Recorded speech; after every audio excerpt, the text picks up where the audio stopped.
সকালবেলা ঘুম থেকে উঠে আমি যা করি, সকালবেলা ঘুম থেকে উঠে তো সব কাজ করতেই হবে, কিছু করার নেই। এগুলো তো রোজগারের সব প্রত্যেকটা বাড়িরই কাজ, আমাদেরও এরকমই কাজ। যতদিন মা ভালো ছিল ততদিন মা করতো, মা সুস্থ ছিল যতদিন ততদিন সব কিছু করতো, ততদিন আমাকে কিছুই করতে হয়নি। কিন্তু কী করবো, এখন তো মা অসুস্থ হয়ে গেছে, তাই যবে থেকে মা অসুস্থ হয়েছে সংসারের হাল তো আমাকেই ধরতে হয়েছে। তাই সবসময় আমি চেষ্টা করি যে সব কিছু করে রাখার। তারপরে সব কিছু সকাল সকাল উঠে যদি না করি না, এত গরম পড়েছে, এত গরমের মধ্যে না আর থাকা যায় না। সকাল সকাল ঘুম থেকে করে সব কিছু কাজবাজ করে নিতে হয়, না তো প্রচুর রোদ্দুরের তাপ হয়ে যায়। তা চলো বন্ধুরা, আজকে আমি কী করলাম তোমাদের কাছে আমি শেয়ার করি। তো তোমরা আশা করছি খুব ভালো আছো। গরম পড়েছে প্রচুর, বৃষ্টি হওয়ার কথা, কিন্তু কবে বৃষ্টি হবে জানি না। যতই হোক বৃষ্টিটা হলে একটু ভালোই হতো, একটু গরম থেকে রেহাই পাওয়া যেত। যাই হোক, তোমরা সবাই খুব ভালো আছো আশা করছি। তো চলো আমি আজকে কী করলাম তোমাদেরকে আমি দেখাচ্ছি। তো আজকে আমি সকালবেলা দেখতেই পেলে আমি ঘুম থেকে উঠে সব কিছু করে, ঘুম থেকে উঠে ব্রাশ ট্রাশ করে নিয়েছি। ব্রাশ করে নিয়ে এখন আমি ঘর দুয়ারগুলো পুছে নিলাম। একদম দুয়ার পুছে নিয়ে এখন আমি বাসন ধুতেছি, যেটা সবথেকে বাজে কাজ আমার, যেটা আমাকে করতে একদম ভালো লাগে না, কিন্তু কী করে তবুও করতে হবে। কারণ কি, আমি কী করি, একসাথে সব বাসনগুলো জমিয়ে রেখে ওগুলোকে ধুতে থাকি। কিন্তু কী করবো, ওগুলো তো ধুতেই হবে, না ধুলে রান্না করবো কিসে আর খাবো কিসে। তো ধুয়ে নিয়েছি, ওগুলো ধুতে তো হবেই, ধুয়ে নিচ্ছি এগুলোকে।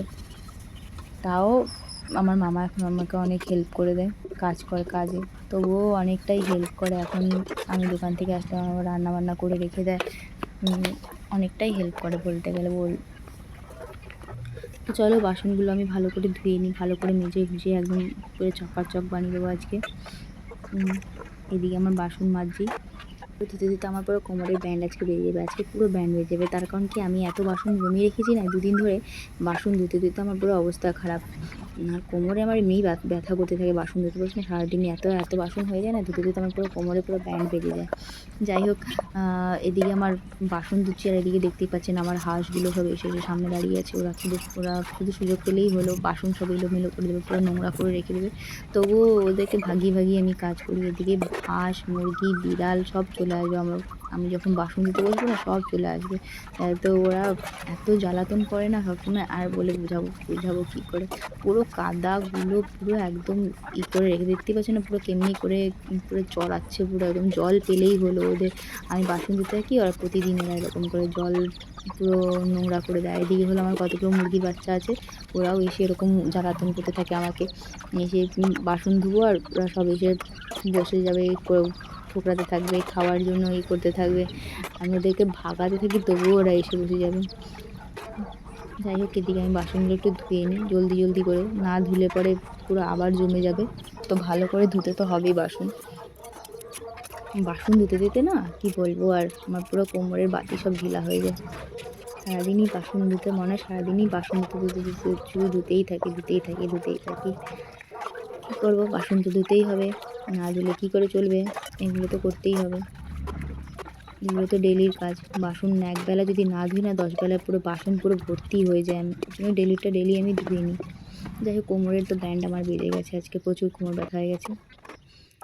এদিকে আমি স্নান করে চলে আসলাম পুজো দিতে, পুজোটা দিয়ে নেবো। না দিলে পরে পুজো সকাল সকালে স্নান করে না দিলে পরে আমার অনেক বেলা হয়ে যায় পুজো দিতে। তাই জন্য সকালবেলা ঘুম থেকে উঠে একদম স্নান করে আগে পুজোটা দিয়ে নিই। পুজোটা না দিলে আমার মনে হয় না কোনো কাজ হয়েছে বলে, তাই জন্য পুজোটা আমি সকাল উঠেই আগে স্নান করে আগে পুজোটা দিয়ে নিই।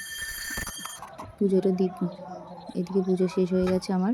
এদিকে মাকে স্নান করাবো, মাকে স্নান করাতে যে বসিয়ে দিয়েছি মাকে তো বাইরে কোথাও নিয়ে গিয়ে বসিয়ে স্নান করাতাম, কারণ মা তো ঠিকঠাক করে বসতে পারে না, তাই জন্য ঘরের সামনে দুয়ারের সামনে মাকে একটু বসিয়ে ওখানে বসিয়ে মাকে স্নান করিয়ে নিই। আর এইদিকে হয়েছে, আজকে আমি দুপুরে রান্না করেছি ডাল, কুঁদরি ভাজা আর বাঁধাকপি। আজকে এগুলোই রান্না করেছি, কারণ কি এগুলো আর খেতে ইচ্ছা করছে না। এদিকে কুঁদরি ভাজা, এই যে এটা হলো কুঁদরি ভাজা, আর এটা হলো বাঁধাকপি, আর এদিকে ডাল, এই যে। আর এইদিকে আমি ভাত বেড়ে নিয়েছি সবার জন্য, সবাইকে ভাত দেবো। এদিকে মাকে আমি দিদাকে তো খেতে দিয়েছি, আর এদিকে হলো আমার মাকে খাইয়ে দিচ্ছি। চলো দেখা হবে নতুন ব্লগে, আশা করছি তোমাদের খুব ভালো লাগছে আমার ব্লগ।